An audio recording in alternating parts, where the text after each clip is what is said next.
So first of all, tell me about you and what you've previously done before Kier, if you could, please.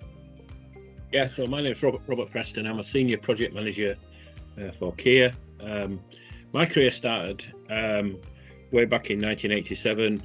I joined a company called Taylor Woodrow, and I worked for them for 18 years. And I worked on building construction projects, really, starting as a junior engineer and working up until I was a project manager. I got to 40 and I decided to leave. I joined Balfour Beatty and worked for them for 10 years. Worked on some really major projects, Pinfields and Pontefract hospitals, Pier 5 project, a mega acute general hospital for about 5 years. And I've built, then I went to London with Balfour Beatty and I built schools. I've done student accommodation. And then I joined Kier about 8 years ago to go and work on one project. I was invited to go and work on it by people I'd worked with before. And when that project was finished, I was invited to go and help out on a bid for a couple of weeks. And 4 years later, I'm still working in bidding. Were you worried about it at all, or did you expect anything from it? What were your kind of expectations? Yeah, so I was worried. My expectations were it was a year-long course, and my worry about that is having the personal time to do these things. My day-to-day life in bidding can be very reactive, and you're driven by short-term tender periods. So tend to get focused on the mission, and to do stuff quietly in the background, methodically, is more difficult sometimes. So I thought I didn't really want to go down that route, because I thought, oh no, I'll get into it and then get behind and get bogged down. But it hasn't been like that. And that was my next question. So now that you've started, kind of what do you feel about it now? I was really pleasantly surprised how simple and straightforward it's been.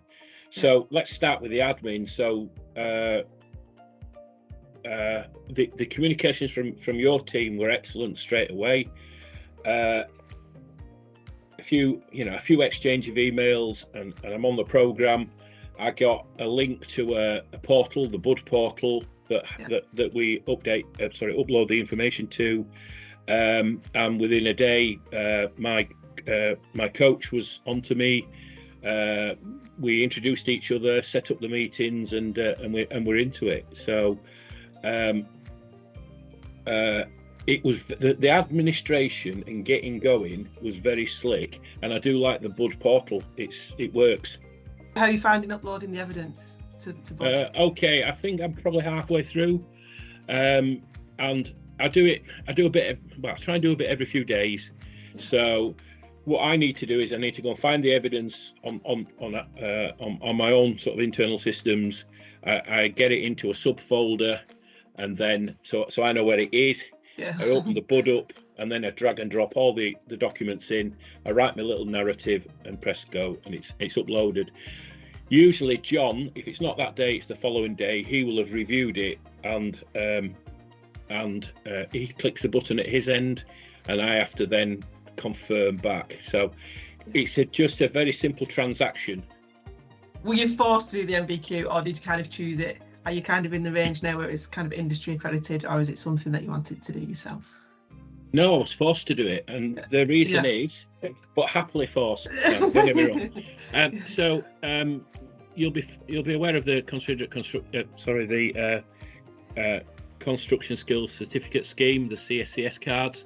So I've had the same CSCS card for 20 years, and since the beginning. And the first cards were issued on a grandfather rights basis, and continually they've been updated. So this time I updated my card in January, but from now on you can't do that without going through an NVQ. So within Kier, we recognised that needed tackling.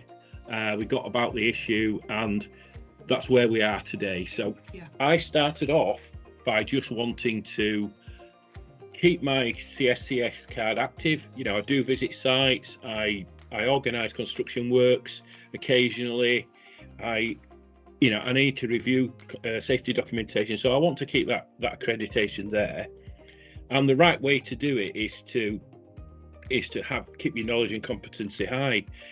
when I found out that we were doing an NVQ level 7, I jumped at it, because why wouldn't you? Because it's a way of just demonstrating what we're doing, what we're knowing, and it's a springboard to other things. So it's a really smart move, and why wouldn't I do it? Because it gives you more back than you really need to input.